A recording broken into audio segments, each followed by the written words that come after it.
Inhale, exhale. That's how it works. Oh, the light's weird, but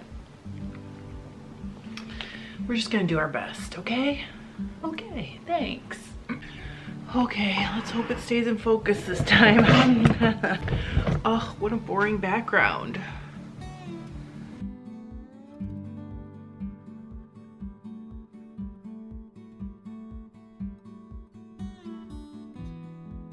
Hi, welcome to Fiber Love Diary. I'm Trisha if we haven't met, and if we have met, welcome back. How are you? Seriously, how are you? Do you love that you can see the throw from my couch up on the mantle? I don't love it, but I can't reach it, so we're just gonna push through. What do you say? Maybe you could try to ignore it. I don't know. I thought today I'd do a Q&A. I haven't done one since Vlogmas. There's been a lot of questions. That's kind of not exactly true because I did film one that I didn't use maybe a month ago. I don't know, but I still have the questions. So we're gonna go through all the questions. You can always submit questions. You can email them to me if you feel like you really want to make sure they come into a video. But disclaimer, before we start, I am not an expert literally on anything anywhere in the world except maybe my husband and Luther and Gus. Okay, I'm an expert on 3 men, males, fellas. I'm going to be spinning today. I'm spinning some Cormo. I'm going to flick the locks. So first I'm gonna flick some locks and then I'm gonna spin them.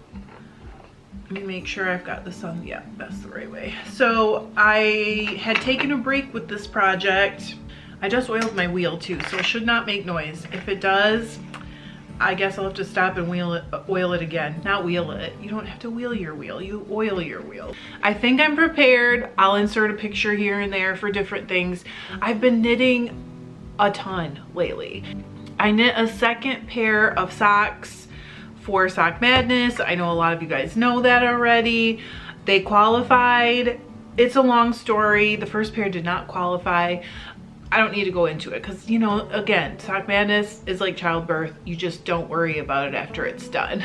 Just forget about it if you can. So the next step is I get assigned to a team. They're not really teams because you don't play with them. You play against them until the last round. It's really like a tournament. So those are the people in your bracket to start, and then they whittle down to a final person in each bracket, and then all those people go against each other in a final head-to-head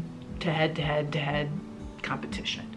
I want to take it seriously this time, but I also don't want to drive myself crazy, so I guess we'll see if I can strike a balance. Balance is really not my middle name, and I think that's probably pretty clear to you guys. Maybe it's not. I don't know. I also still have a set of dish towels, Christmas ones, on my loom because I'm not in love with it. I'm going to, today, after we finish, I'm gonna go ahead and fill all my bobbins and try and weave it off. I bet you there's like maybe 2 or 3 towels left on the back beam to weave and get on the front beam, and then I can cut it off. So, and I will show them to you when they're all done.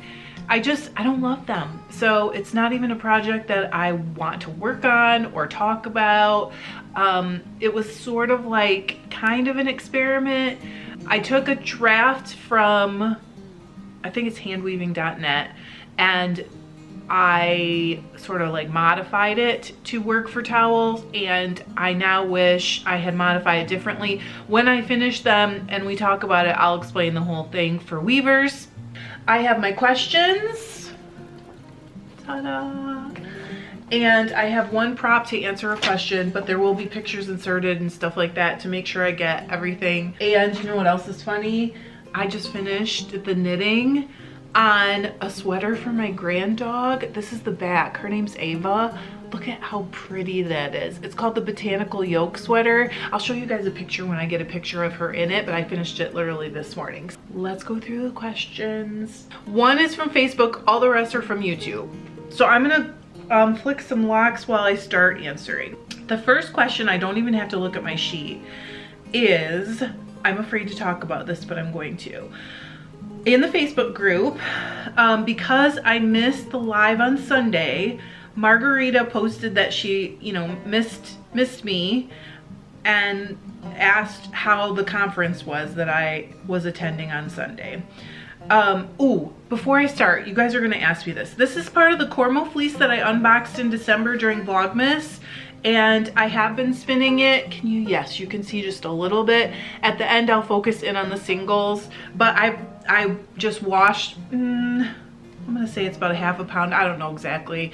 I had to rewash it because Cormo is so greasy. Sometimes it's just really hard to get the grease out the first time, and I tried to wash too much at once for my winter washing setup, you know, because if I can wash outside, I can wash in that big tub anyways. So I try to wash too much, and when I pack a greasy fleece in too densely, it happens to me a lot, and maybe other people too, where it's like in the middle, all the soap and water just can't move around and like carry away what needs to be removed. But so I finished it, let it dry, started to get ready to carts or, you know, flick out some of the locks, and I could tell it was still too greasy for me. I don't mind a little bit, but it was too much for me. It's almost like some breeds, the grease is like a little bit tacky. Some's not, some aren't like that. But so I rewashed it, and that did the trick. It's just perfect right now for me. I'm just gonna start flicking out these locks, and we'll talk about the conference. So I told you guys it was wool related. It totally was. There is this Canadian farm slash mill, and I know her Instagram handle is Long Way Homestead, I believe. I'll link it. She and her husband started a mill. They have sheep, and they started a mill there in Winnipeg. I knew I would figure it out eventually. They're, I guess they're in Manitoba. I don't know if they're actually in Winnipeg. I started following her on Instagram. Mel pointed her out to me. A lot of you guys know her if you come to the regular Sunday stuff. And Mel is in the ag business, and we've been talking somewhat off and on about kind of like the disconnect between US farmers and US consumers, and how many people would really like to be able to get US wool, even if it wasn't, you know, the most traditionally popular hand spinning breeds. So we've been talking about it off and on for a while. Mel sent me a link to Anna's Instagram feed, so I've been following her. We had a brief conversation in Instagram DMs about the situation. You know, it's really not identical in Canada. You know, they have some of the same challenges that we do. We had a conversation kind of about the fact that she is also looking at those disconnects in the Canadian system, and she and her husband started a mill a couple years ago. I want to say they've been in business, I think she said they were up in 2018. I didn't know that though while we were talking. And then somehow, must have been on her Instagram feed, I got a notification that she was gonna host a workshop, I guess it was a conference, she called it, on Zoom this past Sunday, and it didn't say it was gonna be recorded. She did end up recording it, but it didn't say that when I signed up, so I was like, well, okay, I can't record it and come back and watch it later because of the live, so I'm gonna have to miss the live. But she did end up recording it, so I could come back and watch it later. So the conference was on starting your own mill. Now, do not get excited. I should have said that at the beginning. Do not get excited. I don't plan to start a mill. I think I just really, this is what Mel and I have been talking about. I really see that disconnect, and it's so glaring to me. And I think we're missing more than one piece in between the consumer and the producer of wool. So farmer or rancher, depending on, you know, what you want to call yourself. It doesn't matter. The lack of mills in the US is one of the things that I see being part of the barriers. There's so many though. Like there's disconnects at a bunch of different steps and levels. And I really want to do more for the wool industry to bring some of those, to make connections somehow. I feel like I want to do something. I don't have millions of dollars to solve these problems. I guess I'm trying to learn about them and figure out what they are. And I think over the next like 1 and 2 years, there's gonna be more on my channel about it and more trying to talk to other people about what they see the problems being. But I have to say, you know, being a spinner and a knitter and a weaver, so I buy commercial yarn and then I also knit, I also spin it, dye it. You guys know what I do. I don't know why I'm telling you, but I think I see it from a different way than so many other people who are looking at starting mills, and it's so interesting. Well, I don't want to go into what she talked about because, you know, we did pay to take the class. I thought it was super great. I want to say that first. I appreciated it. I sent her a thank you note afterwards because it really helped me understand kind of like what is involved if you want to start a mill. So I'm not planning on starting one, but I felt like educating myself, if I really want to talk about where the disconnects are, where the barriers are, what possible solutions there could be, I need to like get really educated on the different options and possibilities and all those things right now. You can check her out, but that's why I took the class, and it was really, really good. And I'll tell you a couple of things that I took from it. And one of them is that if only I had the dollars in my hand to do it, I would be in a great position to do that. And it's a bummer. There's a few barriers for me. One of them is like, I don't really want to stay where we are right now. So it's a very, I don't want to say immobile business, but nearly immobile, because it'd be very challenging to move. And if you put it on your own property at home, then what do? Sell off the equipment and then you have this building. Like, that part's problematic a little bit, not horribly though. That's the main barrier for me. But I also feel like the bummer is I have so much of what it would take other than those two things. And you know, the money is a barrier, but the money can be solved. There's loans, there's grants, there's, you know, tons of ways for that problem to get solved if that was gonna happen. All I'm saying is don't get excited. If you think you want to start a mill, check her out and watch her, because I would imagine she'll be doing that workshop again. It was great. I'm glad I took it. I learned a lot. That's my first question. That was like the longest answer you'll probably ever get from me in life. That was long. Donna asked, do you have an Ashford Country Spinner too? I just ordered one. If you do have one, I was wondering how you or anyone else likes it. So if you have one, please weigh in. I do not have one. I do have a good friend who has one, has offered many times to let me spin on it, but I haven't. Is the Country Spinner the one that is electric? I don't know if that really even matters, but I have never seen an Ashford wheel that I didn't like, so I imagine I would like them. However, I don't really spin very much art yarn, and I feel like, you know, that's kind of what it makes the most sense for. Although my friend that has one she probably does spin art yarn on it, but I have seen her spin like just tons and tons of smooth yarn and put like 2 pounds on a bobbin. So I can see the draw, especially if you're an art yarn person. It's funny because I say I'm not an art yarn person, but all I keep thinking when I look at this month's Paradise Fibers package is like, it has to be art yarn. So I'll probably do an art yarn video soon, of course, because here I am telling you that I don't really do art yarn.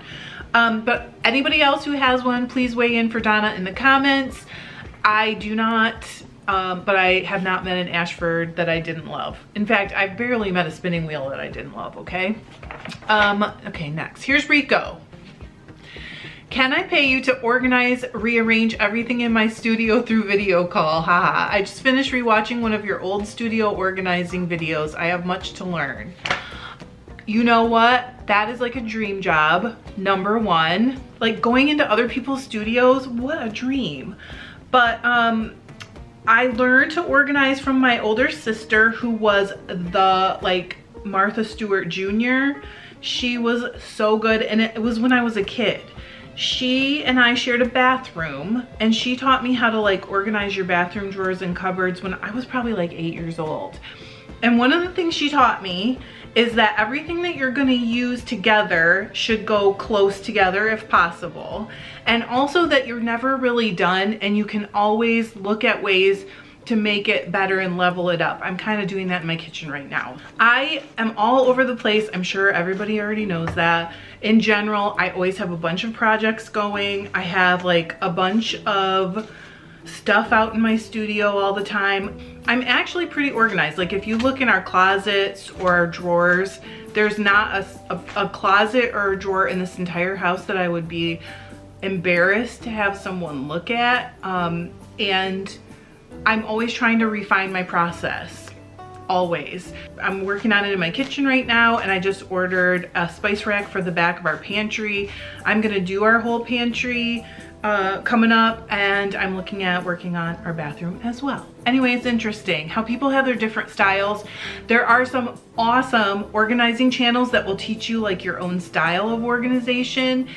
So if you Google them, I think it's Clutterbug. She talks about organization styles. Check her out because she can really help you if you struggle in that area. All right, so Jen M is next. She said, I love your hat. This was the Paradise package. I don't even know, December or January. Is it open for your ponytail? I totally understand about your organization. My husband thinks I'm not organized either. Again, I am actually, I know where stuff is and I know what I'm doing and I do think it through. It just doesn't always make sense to him. And also a lot of times I have so many things going at once that I just have a lot out visible. That's the way I prioritize when I'm working on task organization, is I like try to get it all out and then put it in the order that it needs to be done. So thank you. Oh, the real question was about the hat. That hat I knit from some of the BFL Firestar blend that I still have a little in my shop. I think I'm about to order another bump so that I can dye more because I fell in love with it. And I dyed it for the shop and it didn't sell, and I just kept staring at the braid thinking it was so pretty. So I finally just took it down and spun it and knit myself a hat from it. And she asked if it had a hole for my ponytail. It does not. It just happens to have a fluff ball on it that's almost the same color as my hair. And you could just see it a little bit a few times. I can see why you thought that was my hair, but it does not have a ponytail hole. So I did not really know if I was gonna love it on me. And as soon as I put it on, I ended up wearing it a ton over this winter. Okay, Catherine C asked, I'm wondering when I dye my roving and store it, I always use a chain stitch way to store the fiber, but you are actually braiding it. Why go to that much trouble? Does it look better or stay better? I'm curious as to your reason. This is just a personal preference thing. When I do that chain thing, mine always has like a curve to it. I don't know if I'm doing it, I probably have it too tight, but I also think it is prettier when I braid it. It's just a personal preference, really. It is more trouble, but sometimes I even have to unbraid it because if you don't have it lined up perfectly in the beginning, you end up having to redo it. But what can I tell you? This is what it's like to be a little bit crazy. Okay, Sandra Kleinman. Sorry, Sandra Kleinman or Kleeman. Trish, what size is your loom? I don't know if this was about my rigid heddle loom or about Dolly, my floor loom. So my rigid heddle loom is a 32-inch Ashford, and my Harrisville floor loom is a 22-inch. So it's not that big. I haven't really woven a lot of big stuff yet. Maybe someday I will, but right now I'm just not focused on big stuff. That's plenty big for me, for my dish towels, for scarves, for lots of things. Even for most yardage I would wanna weave. 22 inches is acceptable. It might not be optimum for some things, but it's acceptable for me. So it's been, so far I don't ever feel like I need another loom, but I guess someday it could happen, right? I mean, you know me and my spinning wheels. It's kind of weird because, you know, I have 2 drum carters. I've had quite a few over the years, just trying to find like supposed perfect one. It turns out there is no perfect one. I don't feel that way about looms. Like, oh, I just want to add looms and looms and looms, even though I really do like weaving. So it's kind of strange. Kathy asks, love the yarn on this episode. What does DK mean? It means double knitting, which is particular knitting technique. But in that case, it refers to a weight called double knitting. So in this case, it refers to the weight of the yarn. That is one of the weights. It's between sport and worsted. I don't always get super technical when I spin and then try to check the weight of a yarn, because I think gauge is more important, and the weight of a spun yarn, especially a hand spun yarn, does not always tell the whole story. You know, whether it has certain amounts of stretch and things, the gauge you can have could vary wildly. So I feel gauge is more important. I don't get too hung up on those yarn weights. And that's why sometimes I'll say, like, I think it's DK, might be worsted. I don't get too hung up, like I said. I just try to hit gauge. That's way more important to me. And I know there's a lot of people who are like, I don't want to do a gauge swatch. Do you? If you don't want to do a gauge swatch, your way is fine. That's cool. Lori M said, Merry Christmas, Trish and John. I wish you all the best to the coming year. Is that a lavender and lace cross stitch angel above your head on the wall?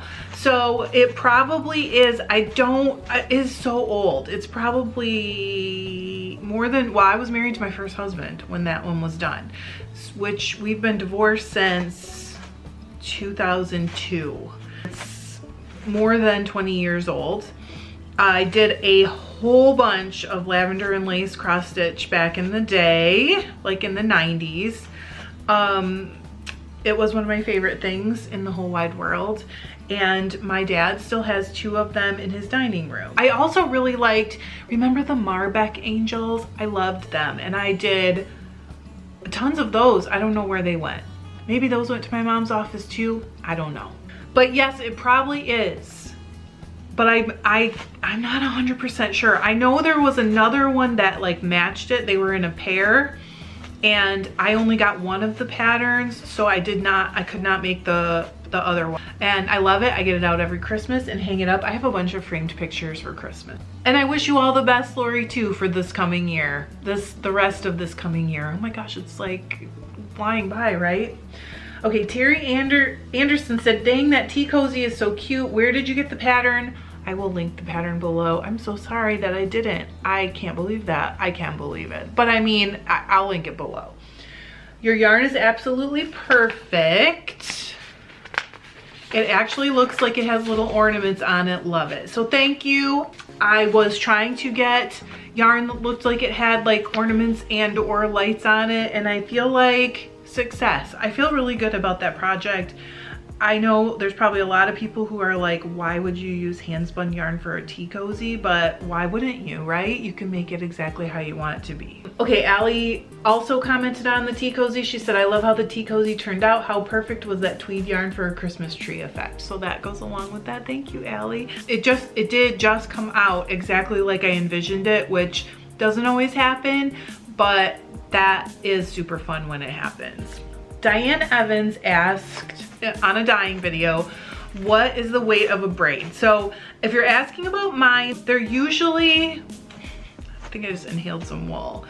I try to keep them around 4 ounces. I always try to make them a little bit heavier than 4 ounces because I feel like nobody should ever get, you know, shortchanged on their braid.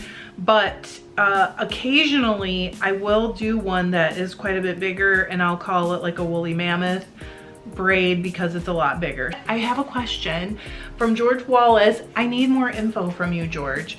George said, question, how do you manage your yarn while doing chain plying? I'm good in the beginning, but as I come to the end of the process, it becomes a tangled mess. So George, I have questions. Do you mean your single becomes a tangled mess, or your finished yarn becomes a tangled mess? And in what way? Like, I need to know, how is this horse running away with you before I can answer that question. I will say, when I'm chain plying, I'm putting, how do I say this? It's like a crochet chain, you know that, and I'm putting tension on the front and the back while I'm doing it to keep it from getting messed up. And I'm also using a lazy Kate, so maybe that's what you're talking about. It's like spinning around. I need to know more, but the way I keep it organized is I do have to turn up the tension on some of my wheels as I go. Sometimes that helps it draw on better. So it could be that you're asking me about. And if you're asking me about the singles, as I apply, I am holding the top and the bottom of the loop and putting tension on them all the time pretty much. And I'm sorry if I didn't answer the question. I love this next one. So Kate asked, said first, my granddaughters would love those colors.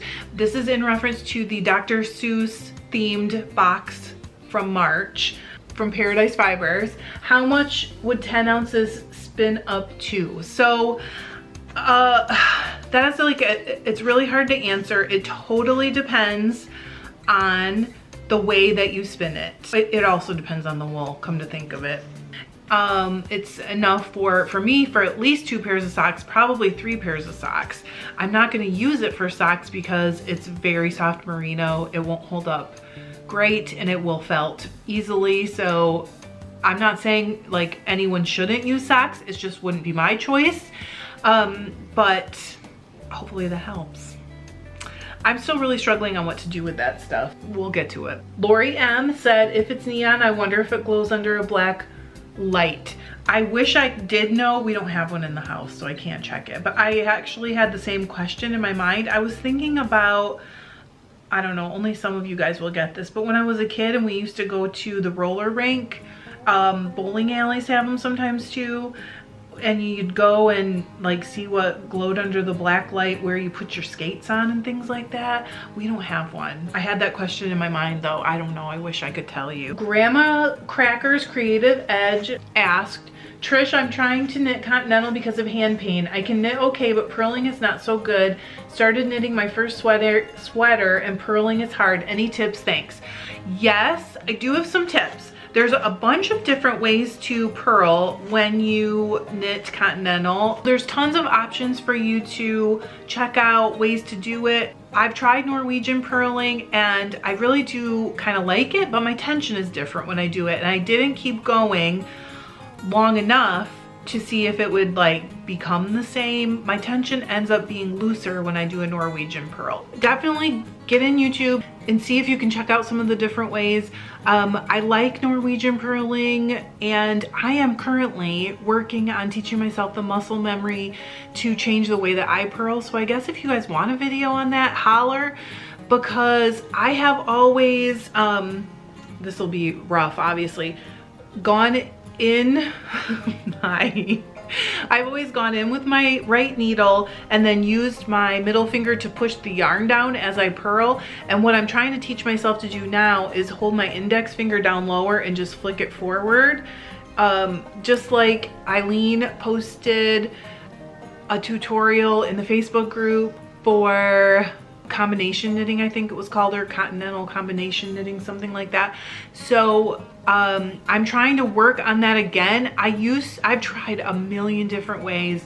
None of the ways make me super thrilled. This way is nice, but trying to change the way that you do something just a little bit is actually harder than teaching yourself a brand new way, because I keep reverting to my old muscle memory unconsciously, and I'm trying to change it just a small amount. Let me know if you want to see that. Molly Weinstein asked, have you ever used your warping mill to make a super long hank to dye a self-striping sock yarn? Thanks. Molly, I haven't yet, but that is actually the real reason I bought my warping mill. And no, I haven't done it yet, and I really want to. I guess probably a video will be coming for that soon. I did also just buy a whole bunch of different sock yarns to try from Ashland Bay. I dyed some of the Corriedale already because I broke into it to sell some of it to one of you guys, you know, undyed.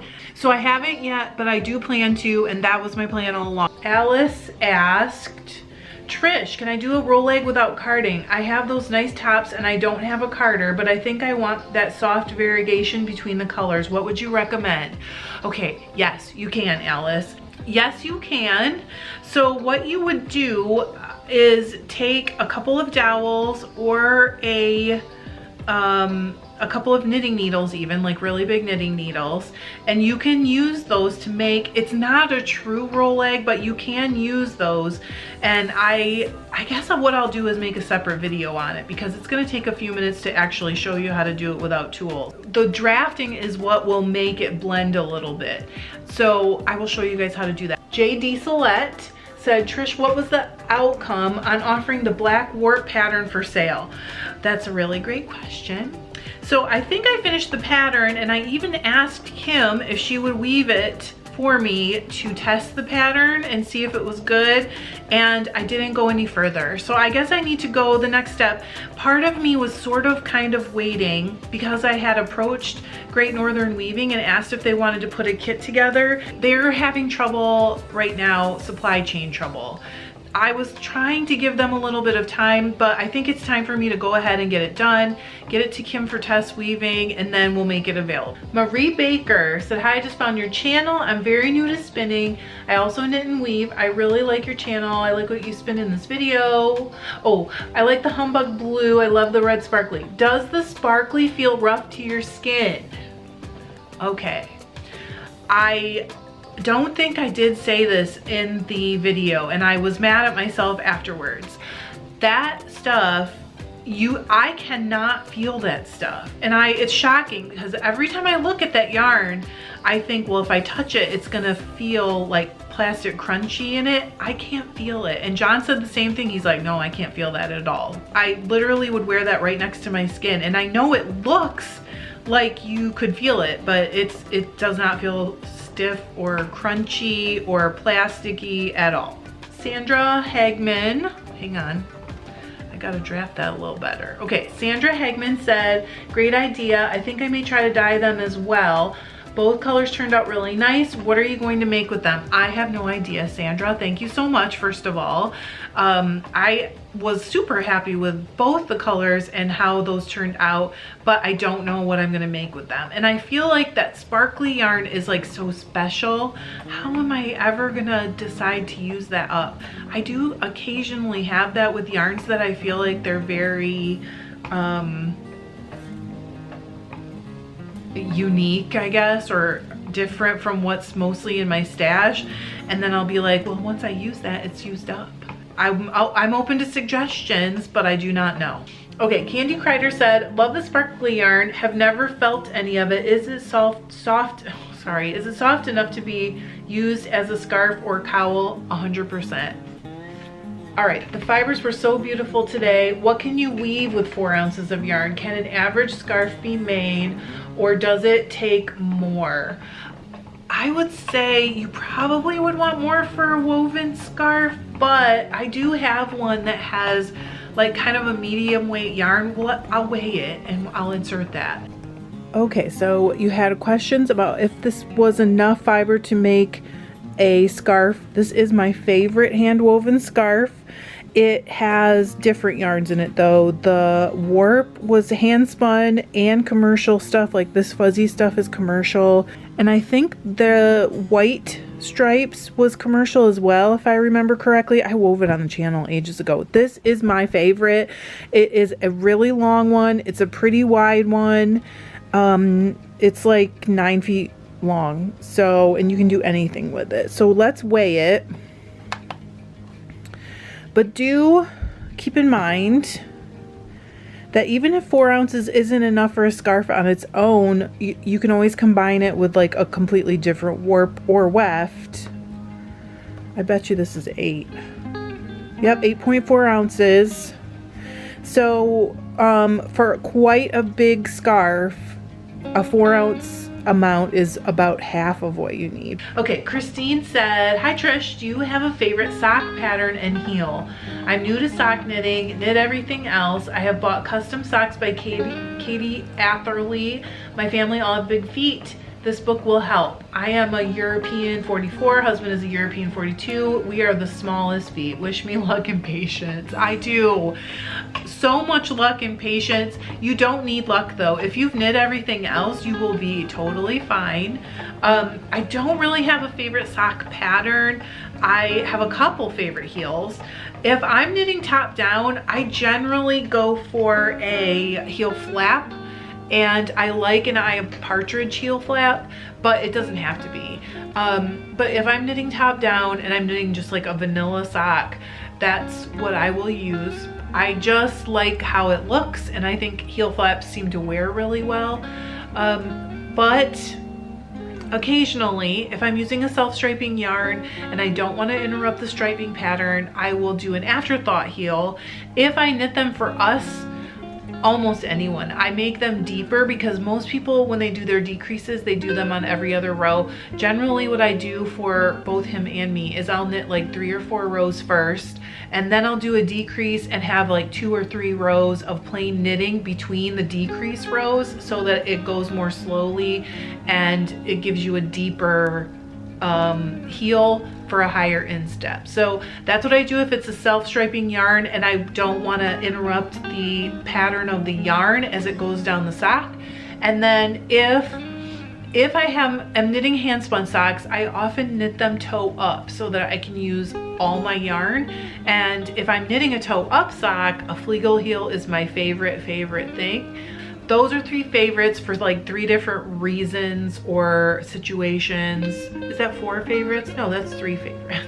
I know Roxanne Richardson did a series on making her socks fit her. If I remember correctly, it was because she has a high instep, and so she has a series on making socks fit her correctly.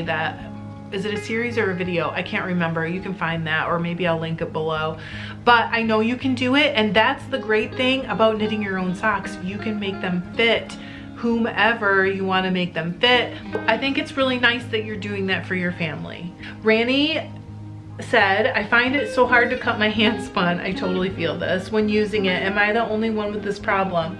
I've made some knitted and crocheted things out of hand spun, but the amount of cutting and weaving and my newness with it makes it so intimidating. I have some special hand spun set aside for it. Hopefully I get the courage to weave it soon. I do totally understand this. I used to feel a lot more stressed about it, but let me tell you a couple things that might help. First of all, if you sew, or even if you don't, go to your fabric store, get yourself something that is woven a little bit more loosely. Even like a burlap will show you how this is gonna go for you. Bring it home, buy yourself a small amount, bring it home and cut it and see how much it really frays, because there is no reason why your fabric should fray more or work less well than that when you sew it. But when I sew and cut a lot of my hand woven fabrics, I do iron like fusible interfacing to one side, or what's going to be on the inside, because that keeps it from fraying more. It will like glue this whole layer of interfacing to your fabric, and then it can't fray that much. I know it's hard, and I do understand that, but if you don't get past that barrier of cutting your weaving, you're limiting yourself by a lot. I hope you find a way to get past that barrier. I feel like that makes a lot of sense. And also, weave yourself something small and cut it up. Just do it. Once you get past that barrier, I used to be so scared. I totally get this. But once you get past that barrier, it opens up a brand new world for what you can use your hand spun yarn for and your weaving. And I mean, you will not be sorry once you do it. There is no way to get past being scared of cutting your weaving except cutting your weaving. Oh gosh. Okay, last question. It's Chris T. Chris asked, how did you end up finishing these little beauties? Chris is referring to the little tube shaped kind of like bag things that I wove out of the, gosh, I think it was linen and silk hand spun yarn. Those bags are so pretty, but I have not finished them. They're in this container that I have of things that are kind of like I'm thinking over, I guess. One of the things that I think I'm gonna do is buy some ribbon that matches and use it to finish the top and the bottom. So I just haven't been to the fabric store yet, but I think that's what's gonna happen. And I may also use that ribbon for a handle or a strap of some sort. We'll see. But I have not finished them yet. And I don't know why I'm like this, but I know John can be, and my mom is too. Sometimes I really want things to be perfect. So I will just turn them over in my head for a while. And if I don't find a solution that I think is perfect, I'll set them aside and work on other things, and occasionally go like revisit and think about them again. And sometimes I'll go in the exact same loop and come out and still not have a solution that I think is like the one. And I've learned as I get older that if I feel that way, I really need to set it aside and keep thinking until I have that feeling like this is it. This is what I needed to do, if that makes sense. It's still in that process where I'm thinking it through and trying to figure out the perfect way to finish them. I think they would make really, really nice little like tool baskety bag holders for hanging on a spinning wheel or a loom. So, you know, just to hold those little odds and ends that you always want to carry with you. So I think that might be what they end up being, but I haven't fully decided how I want to finish them yet. I want them to be perfect. It's really something I struggle with sometimes. And I hope you are having a wonderful spring. It's been so awesome just to have the sunlight come back. So I really need to take these guys for a WALK. First of all, before I go though, this is how interesting I am to my best friends. First of all, look at this. So cute. And then look at this. So this is what it's like when you're the most boring mom in the world. I appreciate you hanging out with me while I flick some of these locks, and I will see you guys on Sunday. Thanks. I love you. Bye.